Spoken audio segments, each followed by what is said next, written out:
Good afternoon and welcome to the SILA Foundation July webinar, Continuing Education Best Practices. My name is Julie Mendel and I'm the Education Trustee for the SILA Foundation. Before I introduce today's speaker, I do have a few housekeeping items for everyone. This webinar is 1 hour in length and it is being recorded. Within the next week, you will receive a link to the recording and a post-webinar survey that we would appreciate you completing. We ask that you mute your microphones and turn off your videos so that our focus can stay on our speaker. We also ask that you put your questions in the chat box. We'll be monitoring those and posing the questions to our speaker on your behalf. We will answer as many of the questions as we can in the time we have available. So what exactly is continuing education? Navigating the education world can seem daunting, but once you understand the base processes, it's all smooth sailing ahead. Today's presenter, Austin Heitkamp, will lead us through best practices and hot topics for license holders, education providers, and regulators. Austin is a compliance supervisor at WebCE, managing a team of regulatory analysts who focus on multiple product lines that include exam prep and insurance and securities continuing education. He's worked in the industry for over 7 years and specializes in education management and regulation tracking. Austin's a SILA Associate Designation holder and delivers regulatory updates to our SILA Education and Training subgroup. Please join me in welcoming Austin to our virtual webinar stage. Hey everyone, happy Thursday. Hope y'all are doing okay. All right, so continuing education. Yeah, so this is a pretty broad topic, right? So today I wanted to tackle in some of the best practices we can find in the industry in continuing education, both from a formal perspective, right? Like what are the big guidelines out there, as well as some of the more hot topic things we've seen in maybe some of the conferences or some of these SILA subgroup meetings. Things we've heard over the years that, that could work a little bit better. But first, let's go ahead and get into it. So, broadly speaking, what is continuing education? So, CE is ongoing education required to maintain a professional license in the most concise summation of terms, right? There are many professions that do have CE requirements, they're ranging from a variety of hours to deliveries to events and such. In the insurance industry, I feel like it is particularly crucial because this is an ever-evolving industry, right? Our client needs and their best interests are always going to be at the forefront of our concerns, as well as our own concerns and our own businesses and practices, right? And so continuing education does offer a unique chance to really make sure that you are on the forefront of the uh, topics at the edge of the industry, right? Like we're fortunate here in SILA to be able to have access to some of those. And so when we talk about continuing education, it's good to remember it in a sense of something that's beneficial, right? It's not something you should think about you're being forced to do. I'm also not going to be corny and say it's something you should be like glad to do or happy to do, but I would say take advantage of this opportunity. Your education providers and your regulators are striving to make sure that y'all are getting the most up-to-date information to make sure that everything is running smoothly and compliantly, right? And so when we talk about CE best practices, there's a lot of talk about rules and regulations, right? So they're up to the discretion of each state, but ultimately the industry goal is uniformity. We do strive to keep everything more or less the same. And we can't really talk about uniformity in the insurance industry without bringing up the NIAC.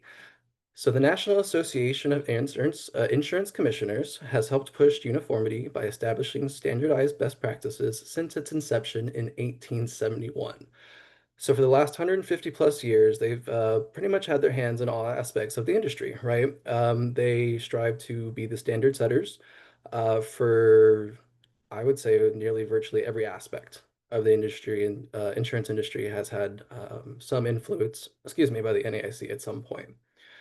For the purposes of CE and what we're talking about today, we are going to be looking at some of the unifying standards that they've been able to produce on licensing and education and how that's facilitated reciprocity amongst the state-based regulatory system.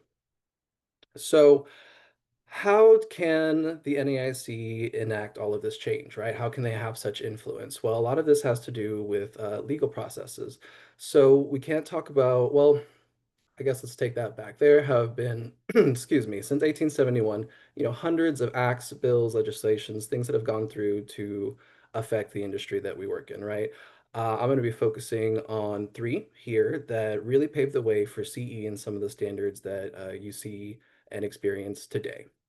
The very first one we've got is the McCarran-Ferguson Act. So, what this did was prior to 1944, there was a big issue on how insurance was categorized, whether it was commerce or not, an exchange of goods and services, and that definition determined whether or not the federal government could get involved, whether Congress had a say on how things were run regulatory wise, right? What was good, what was bad, what you could, what you couldn't do. So it was really important, right, whether or not it was commerce or not. In 1944, it was determined that insurance was commerce, and so the federal government was able to get involved. Now, to avoid this national oversight of the insurance regulations, the response was the McCarran-Ferguson Act.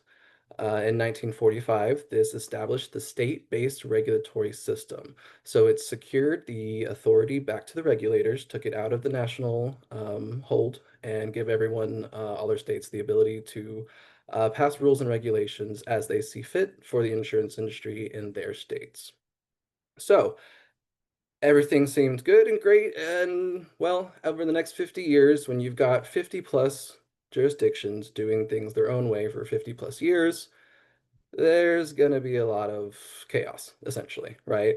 So what we see in the late 90s is part of the Graham-Leach-Bliley Act was now this act mainly focused on consumer protections, privacies, things like that. But part of that was how the insurance industry regulations should be run, right? Because there was a lot of disconnect between the various states. The needs for one state would be very different for another state, so things weren't looking exactly the same. It was getting really cumbersome. So the GLBA enforced, or it basically posed two options. Option A, the states need to reach majority of the states need to reach a uniform licensing law agreement, right? Something that would be able to standardize some of these processes between the states because it was, again, a little bit of chaos up until this point. Or option B, the federal control will come back in with the establishment of what was called NARAB, the National Association of Registered Agents and Brokers. So in order to avoid the federal control coming back into the insurance industry, the NAIC within, gosh, I believe it was by the end of 1999, by that December, they had already been working to establish what was called the Producer Licensing Model Act, which got passed in the early 2000s. So what this did was it assisted states in complying with the GLBA's reciprocity requirements. So it came out with a bunch of outlines on rules and regulations from the licensing process from beginning to end, right? Ways for state departments to incorporate this information to satisfy the requirements for the GLBA. It was satisfactory and NARAB was not created. So we then are on a steady path to uniformity at this point, right? A lot has passed since then. There are a few highlights here, which I think are important to when we focus on some of the best practices within continuing education. Again, NAIC, the focus is a lot broader than just the CE side of things, right? But shortly after the PLMA was passed, I believe in 2002, the first form of the Uniform Licensing Standards was passed. There have been revisions, I believe, a couple of times since then. And this gave a 10-step outline to each department or each state department on how they can bring a steady consistency to their licensing programs.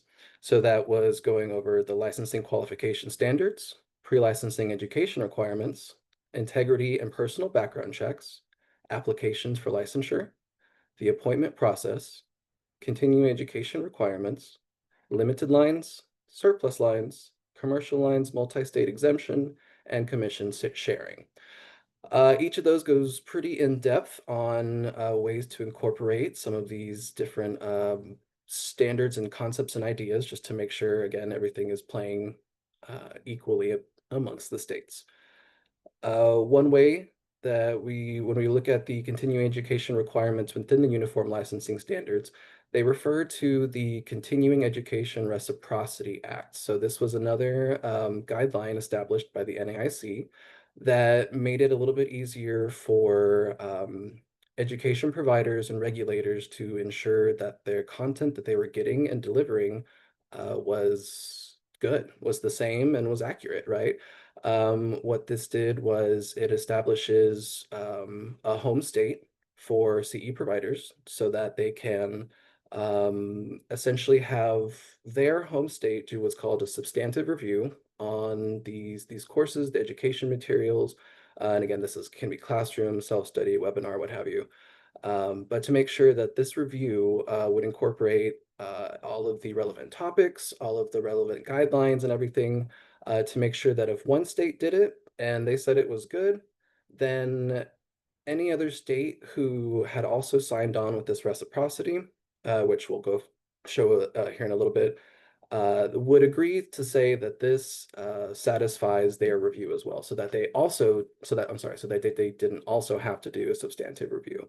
So it cut down on a lot of time, a lot of process, a lot of effort from different departments, streamlined a lot of things, and also ensured that the agents were all getting the same quality of education. Again, we also want to go back to this isn't just about making sure things are getting approved and through the bills and, or I'm sorry, through the litigation pipeline and everything, which is make sure about the quality of everything as well.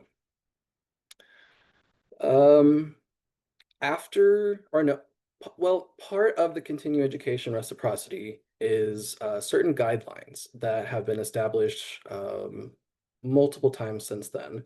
I believe the most recent review are updates to the continuing education recommended guidelines from 2015 and 2016.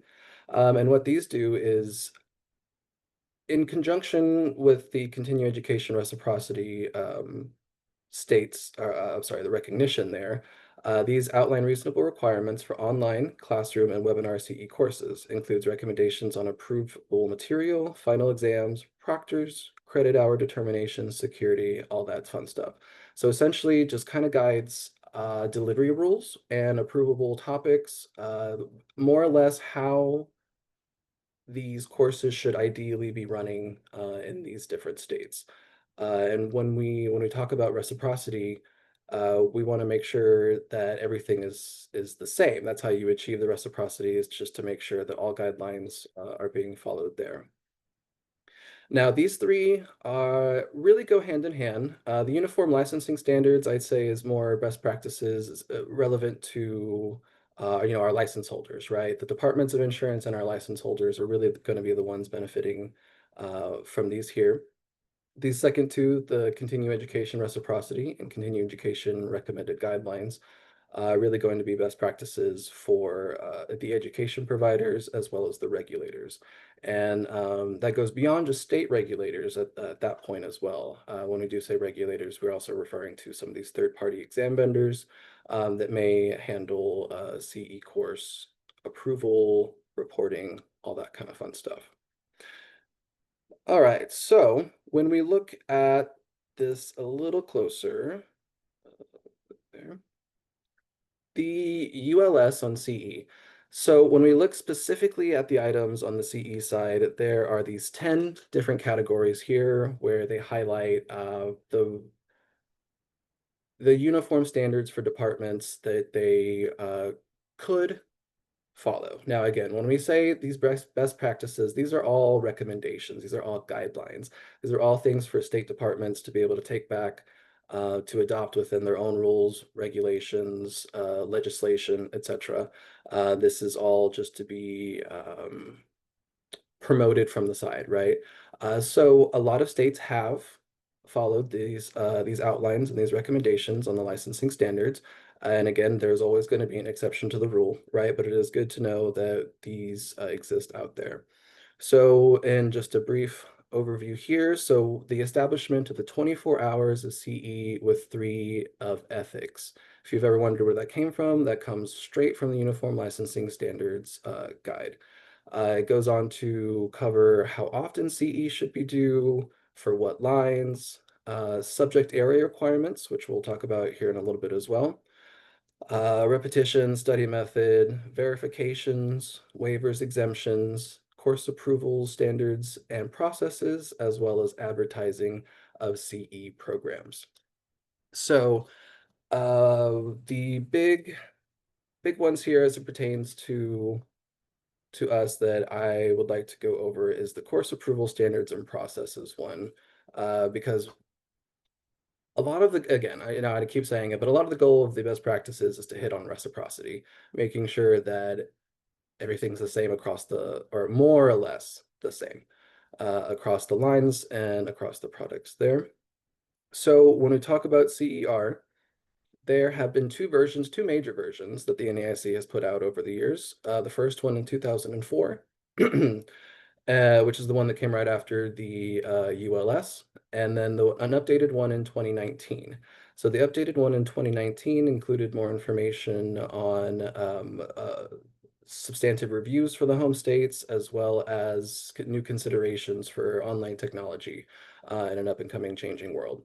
Prior to that, most things were considered classroom, in-person kind of situations, and things have to get updated over the times.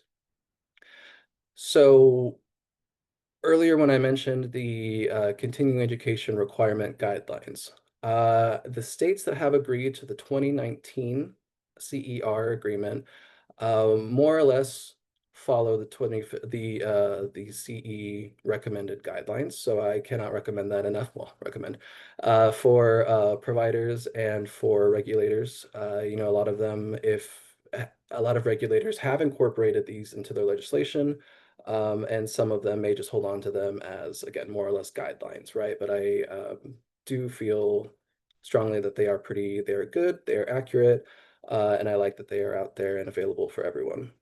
There are only a handful of states and territories that are not participating in the NAIC CER, and that is okay. Okay, so CER, reciprocity. I have been talking about reciprocity in a couple of different ways at this point, and they're not necessarily interchangeable. When we talk about in terms of, let's say, the CER, that is about course approvals, course submissions, uh, basically just course guidelines, essentially, right? So what this does is simplifies the process. I believe it originated with the Midwest states where they could say, hey, I approve this course, so my neighbor state says it's good. This has done a lot of help within the industry.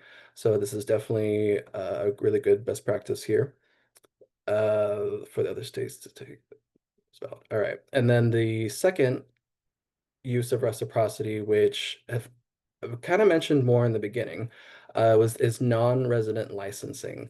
So in this aspect of reciprocity, we're looking at if a state has substantially similar licensing and education training laws to a licensee's home state, then they will likely not have to complete another set of requirements for that state's non-resident license. So the goal of uniformity is right there. If you've been able to complete your requirements in one state, in your home state where you are licensed in, as long as you are trying to sell in a state that has similar laws, you should not have to take a second set of requirements. And that really became important when you have people who are trying to sell multi-states. I mean, I know that's a really big thing, especially in, like, let's say the Northeast, right? Where you may be doing business 2 states away from where you live. So uniformity is extremely crucial there, because we want the reciprocity fully through with the non-resident licensing. Um, The big catch, I'd say, that goes with that is you do have to consider the substantially similar laws part. So going back to the ULS, we had a line in there that said subject area requirements, right? So they're able to say that of the 24 hours of CE, 3 are in ethics, but states are allowed to insert their own subject area requirements as well. So that's where we come into the different types of CE courses. So we have mandatory or subject area requirements, product training, and elective.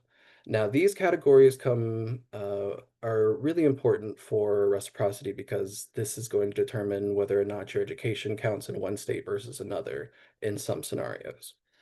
So for mandatory, for the subject area requirements, we have, of course, the 3 hours of ethics. Now, there are a lot of states that also incorporate their own law and legislative requirements. And then there are some states that have their own line of authority specific requirements.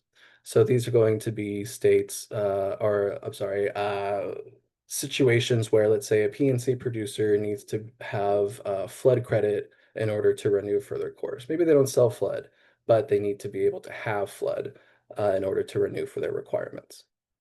These are all, again, up to the discretion of each state. And that's where sometimes things get held up in reciprocity because let's say in your home state, you only have an ethics requirement, but you're trying to sell in another state that does have a law or an extra flood or an extra annuity requirement. You do have to make sure you are paying attention to those as well. Especially within the product training. So product training courses are typically going over the specific products you're going to be selling to one to cover the products themselves and to make sure that all aspects of it are being taken care of, especially in the consumer.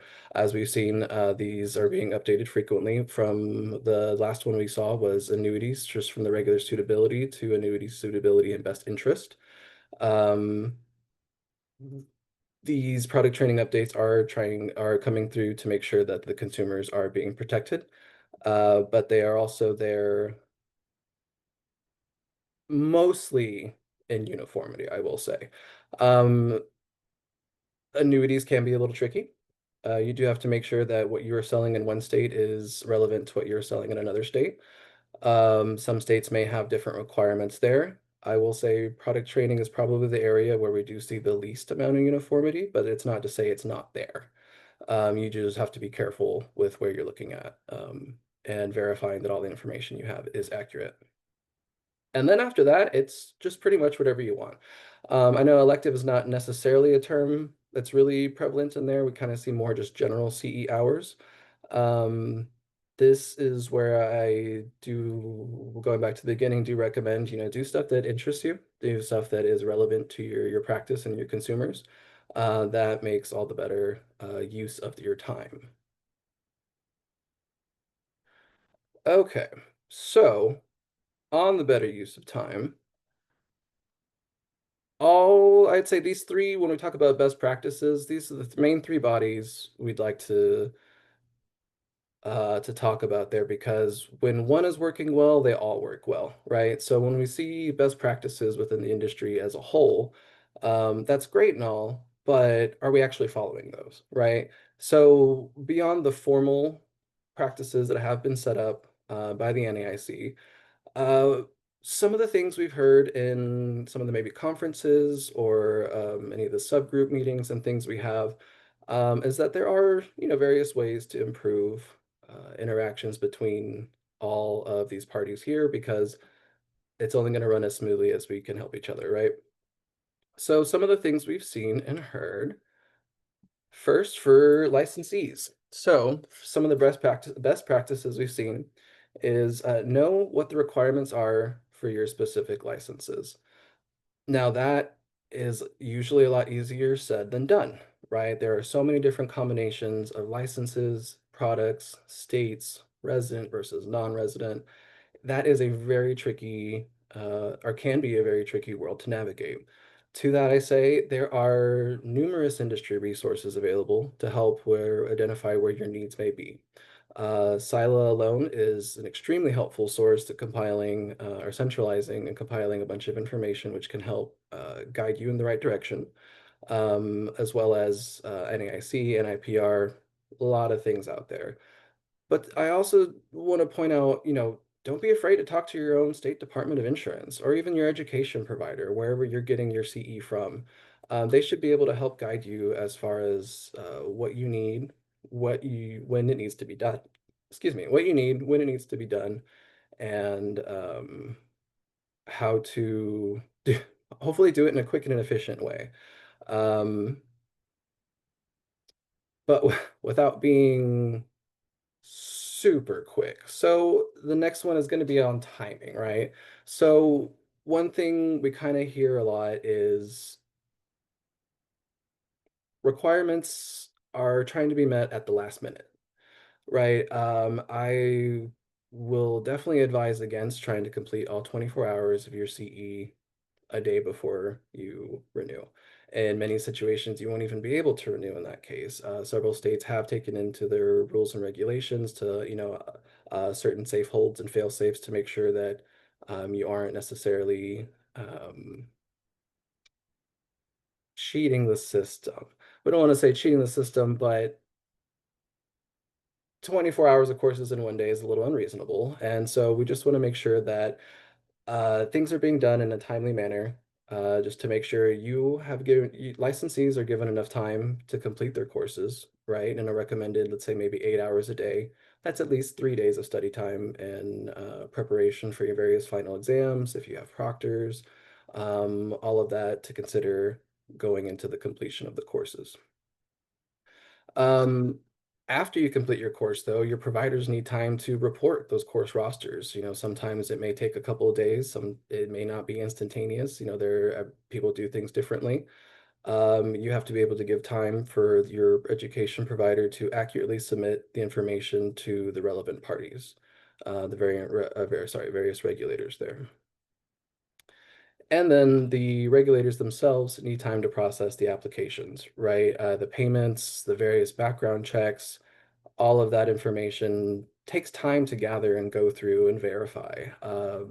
So you do need to make sure you are giving plenty of notice and plenty of time there. I think I've heard a good 30 days before you expire. It's pretty safe to be able to make sure like your CE is done, banked, registered with the right people and everything, and that it is getting where it needs to go. That also gives you plenty of time to be able to go back to the first point there and make sure you do have your correct requirements and license types, or sorry, requirements for your license types, and any relevant training you may need, depending on the state you sell in. And this third one is actually one that's going to be relevant for all of these slides, really. So submit accurate information.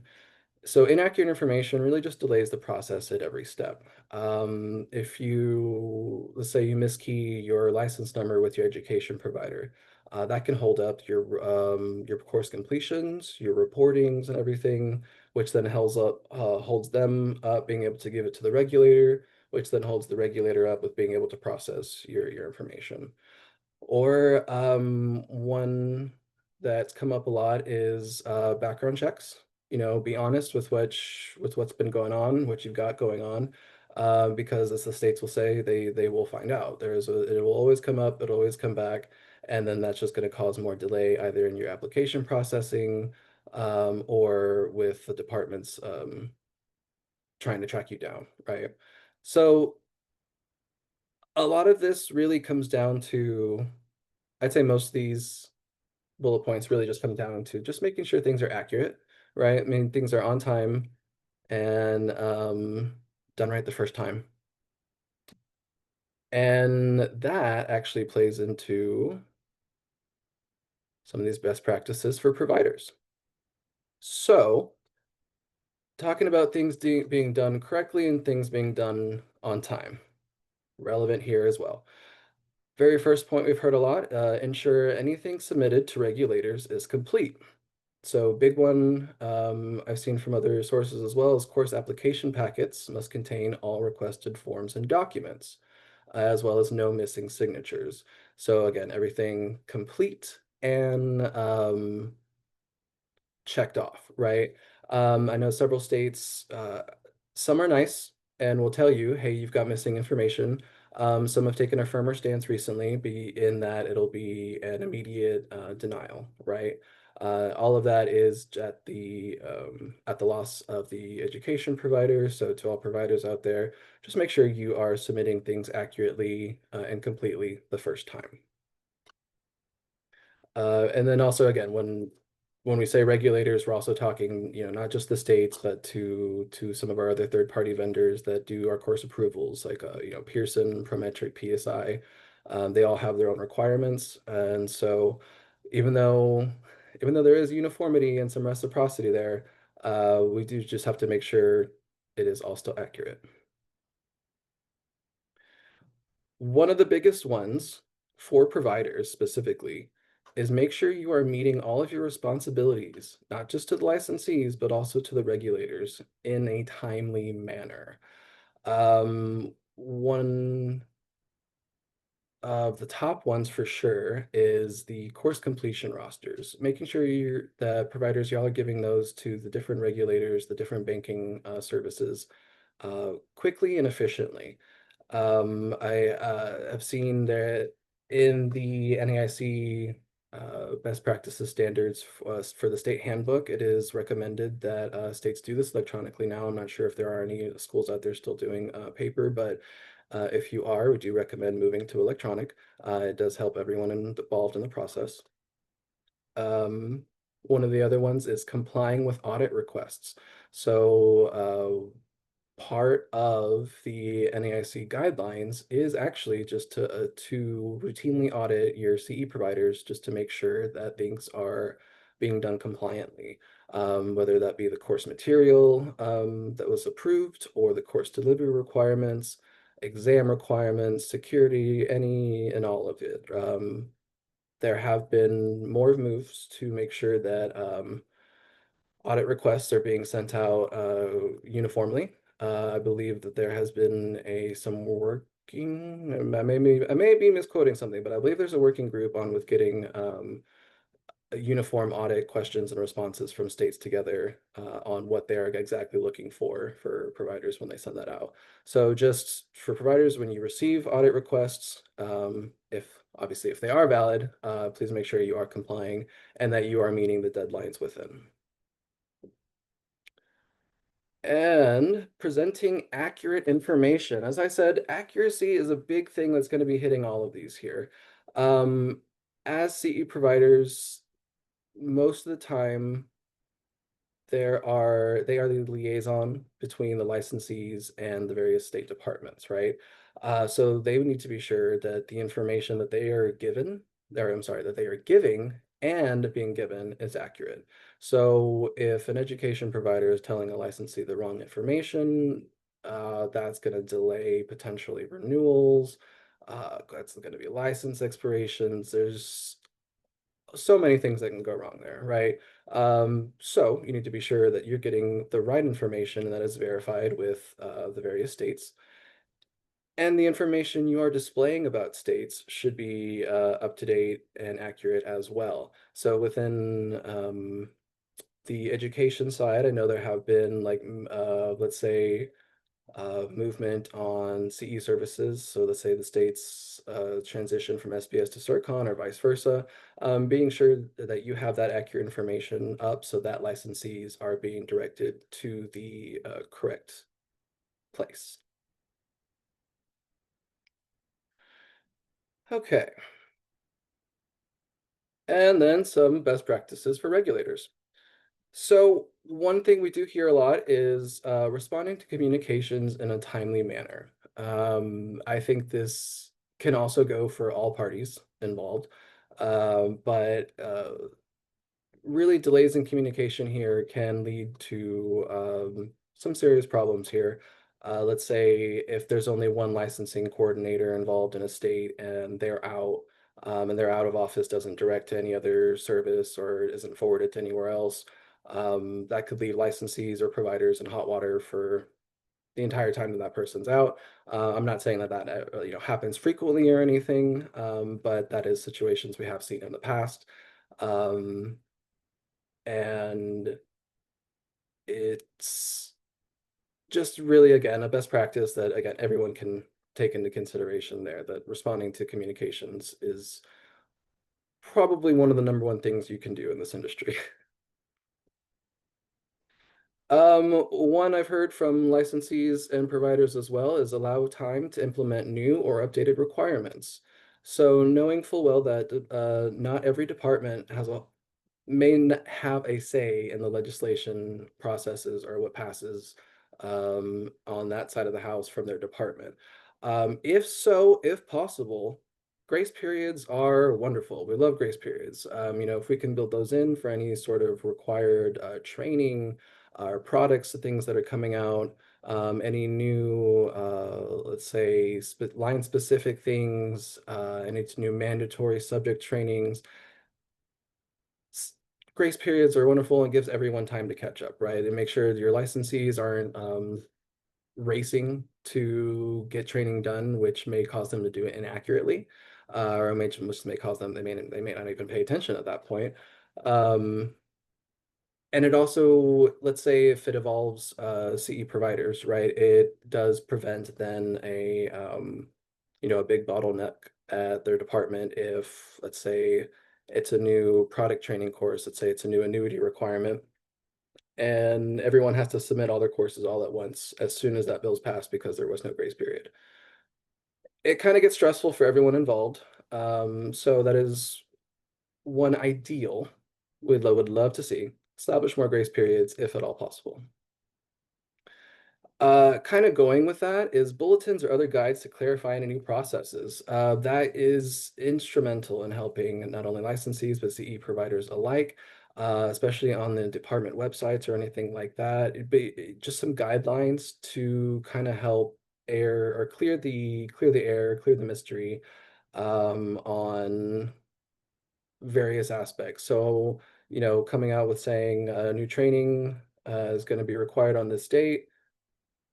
CE providers are probably going to ask, when can we submit? The licensees are probably going to ask, when can we take the courses? There's a whole bunch of there involved. And one way to avoid your department getting inundated with requests coming from all over is to go ahead and put that out there. Even if it's just to say something's coming soon. I know that has been graciously appreciated. And then again, going back to the displaying accurate information, inconsistencies in information displayed on state websites versus third-party regulators can cause confusion. So this is really sometimes when we see some discrepancies between recent rules and regulation changes or updates within the state or within the department that maybe hasn't caught up to some of the other third-party vendors out there. So saying, maybe the information displayed in a handbook or on a landing page in, a PSI or Prometric, a Pearson View versus what the State Department says, that can really lead to a lot of confusion. Excuse me, we've seen recently where there have been a lot of discrepancies in there between delivery requirements or maybe exemptions or things like that. And so I would say just kind of take that into account in making sure that not only the information on your actual state website is accurate, but on any other vendors you do business with as well. If just making sure that all of that can be easily accessible. Okay. One of the things I hit on there for the licensees, and honestly, this can apply to all of these, is in this industry, there is a lot of resources available to you to make sure that any questions or confusions you may have are being answered because chances are someone's already asked that. Some of the ones I can't recommend enough are honestly SILA. We're very gracious to have this organization here to really take what the NAIC has and has done and roll with it for our modern evolving world, right? There is so many resources available to you there. If you are members, there's even more opportunity. The NAIC themselves do have a lot of information out there on their resource pages. It may be a little denser than what you're looking for because it is going to be more straight regulation code legislations, but it is all there. I do encourage people to go and take a look at those if you are trying to get familiar with some of the best practices in the industry. And then I kind of went in reverse here. So going back to Pearson VUE, Prometric, and PSI, so these third-party regulators we do a lot of business with here in the industry. They do also maintain information about the various states and departments, as well as handbooks for licensing candidates, for education providers, for, gosh, just about anything you could think of. They are invaluable resources to also use alongside the state DUI if you ever need any sort of clarification or questions. They having course approvals and course processes handled by the various third-party regulators, I also feel does help increase reciprocity and uniformity there because they're able to more clearly see it across their states there. So I do value them and what they do for our industry. And then we also have SBS and CIRCON, which they are more involved in the processing of the CE side of stuff, but they do have very valuable information available to basically anyone who needs it. Between all of these sources and wherever you are getting your education from, they really the air should be cleared. There is just a lot to take into this industry, and so I know kind of was a lot, right? But for the best practices, like really, I just we have the NAIC to thank for that, um, and for getting us to where we are today. And questions. Right now, Austin, I only see one question in the chat. How does Okay. product training come into play for exempt agents? Okay. So product training for exempt agents. Now, this is another one that's typically left up to the states because what you can see are generally two options. Either the state will say you are grandfathered into your product training if you have done it maybe in X amount of years or throughout your last renewals or X amount of renewal cycles. And if you've met your CE exemption, you are exempted from that product training as well. However, there are, as I said, there's always rules, exemptions to the rules, right? Exemptions. There are states that'll say, even if you are exempt from your main CE, even ethics and all of that, if you do wish to continue soliciting certain products, you will need to take those product trainings.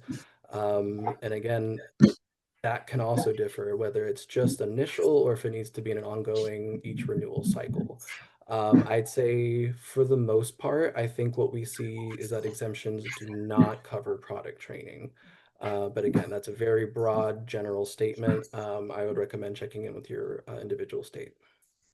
Okay, you have another one. Go for it. Do you know if there are conversations happening with Florida to try and get them on board with reciprocity?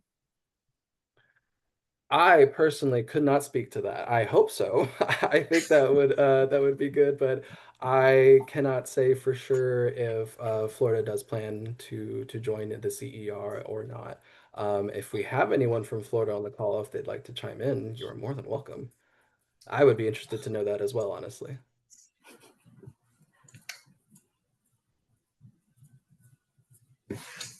Okay, I am not seeing any additional questions. So I would like to, Austin, thank you so much for sharing your expertise in continuing education, for being a friend of SILA and the SILA Foundation. We do appreciate you and your time this afternoon. And for everyone else, as a reminder, our webinars are free of charge. They're open to the public, and we really appreciate you sharing our invitations. We'd like you to watch for and complete the post-webinar survey. And please plan on joining us next month for an update on the AI regulatory market in the insurance industry.